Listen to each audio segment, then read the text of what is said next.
மேடையில் இருக்க பெரியவங்க எல்லாருக்கும், குறிப்பாக இந்த பெரியவர்களுக்கு நடுவில் தன்னுடைய எண்ணத்தால் மகா பெரியவராக உயர்ந்து நிற்கும் KS ரவிக்குமார் அவர்களுக்கும் ஹாப்பி மதர்ஸ் டே. மதர்ஸ் டேங்கிறது நேற்று தானே, இன்றைக்கி என்ன அதுக்கு பிலேட்டட் சொல்லலையா அப்படின்னு தோணலாம். மதர்ஸ் டேக்கு வந்து அப்படி பிலேட்டட்லாம் கிடையாது, டெய்லி சொல்லலாம். ஏன்னா இந்த மேடையில் நான் நிறைய பேரை வந்து தாயாக தான் பார்க்குறேன். முதல்ல இந்த படமே வந்து இந்த ஹிட் லிஸ்ட் வந்து ஒரு தாயின் கனவு.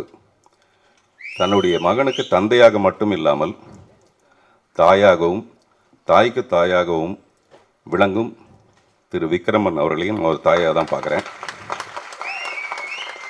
அதே மாதிரி தன்னுடைய குருநாதருக்கு செய்யும் நன்றி கடனாக இந்த படத்தை தயாரித்திருக்கிற KS ரவிக்குமாரை நான் ஒரு தாயாக தான் பார்க்குறேன்.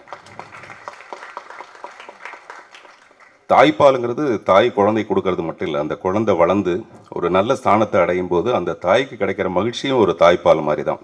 அப்படி ஒரு மகிழ்ச்சியை கொடுக்க போகிற விஜய் கனிஷ்காவையும் நான் ஒரு தாய் மாதிரி தான் பார்க்குறேன். இந்த மேடையோட நாயகன் திரு சத்யா, அவரை வந்து நல்ல மியூசிக் டைரக்டர்ன்றது மீறி ஒரு நல்ல மனசுக்காரரை நான் அவரை பார்ப்பேன். எப்போவுமே மியூசிக் மேலே ஒரு பெரிய தபஸ் மாதிரி பண்ணுற ஒரு நல்ல ஒரு இசையமைப்பாளர். இந்த படம் வந்து நிறைய பணத்தோடு செய்கிறத விட நிறைய நல்ல மனசோடு செய்கிறதுனால சத்யாவோட இசை வந்து இதுக்கு ரொம்ப பெரிய பலமாக இருக்கும்னு நான் நம்புகிறேன். பாட்டை பார்க்கும்போது எனக்கு அப்படி தான் தோணுச்சு. ரொம்ப ட்ரெண்டியாக இருக்குது சார், என்னுடைய படம் மாதிரி இருக்குது. கொஞ்சம் லேட்டாக தான் கை தட்டுவாங்க. அது என் படம் எப்பவுமே கொஞ்சம் லேட்டாக தான் பிக்கப் ஆகும். ஆமாம், டீன்ஸு. ஒரு சுப்ரீம் ஸ்டார் இந்த படத்தில் வந்து சப்போர்ட்டிவ் ஸ்டாராக இருக்கிறது. சப்போர்ட்டிவ் ஸ்டார்னால் ரவிக்குமார் சார் சொன்ன மாதிரி ஹீரோ கூடவே வர்றது அப்படிலாம் இல்லாமல் ஒரு ஹீரோவை ஸ்டாராக உருவாக்குறதுக்கு சப்போர்ட்டிவாக இருக்கிற சுப்ரீம் ஸ்டாரு நான் ஒரு தாயாக தான் பார்க்குறேன். அப்படி மிகுந்த தாய்மை நிறைந்த இந்த மேடை இது. அதனால தான் ஹாப்பி மதர்ஸ் டேன்னு சொல்லி ஆரம்பித்தேன். அப்பாவுடைய விக்ரமனுடைய ஃபிலிம் கேரியரில் ஃபிலிம் லிஸ்ட்டில் அத்தனையும் ஹிட்ஸு. ஆனால் பையனுடைய முதல் படமே ஹிட் லிஸ்ட்டு.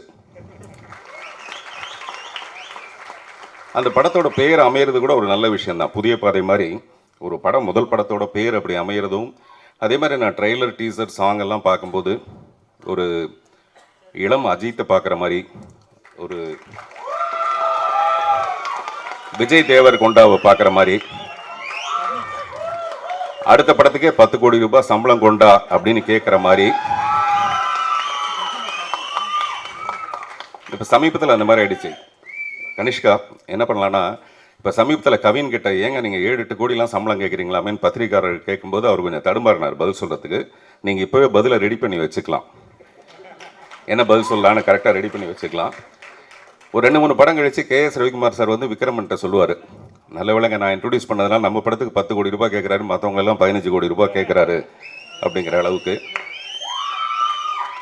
9 மணிக்கு வர வேண்டியனா 9:42 வந்ததுக்கு காரணம் வந்து டிராஃபிக்கு, மெட்ரோ, அந்த மாதிரி நிறைய காரணம். பட் அடுத்த படத்தில் விஜய் கனிஷ்காவோட படத்துக்கு நான் வரும்போது விஜய் கனிஷ்காவுடைய ஃபேன்ஸே ஒரு காரணமாக இருக்கணும். உள்ள வரவிடாமல் தடுக்கிற அளவுக்கு பயங்கர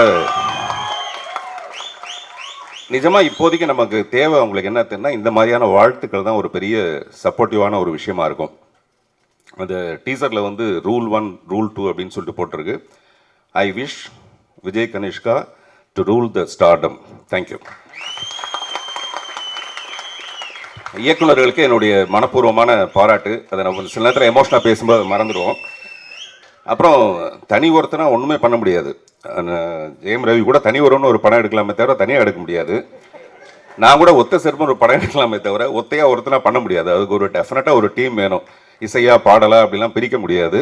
ஒரு பெரிய டீம் சேர்ந்தாதான் ஒரு படத்தோட வெற்றி அடையும். அப்படிப்பட்ட இந்த குழுவுக்கு என்னுடைய மனப்பூர்வமான வாழ்த்துக்கள். நன்றி.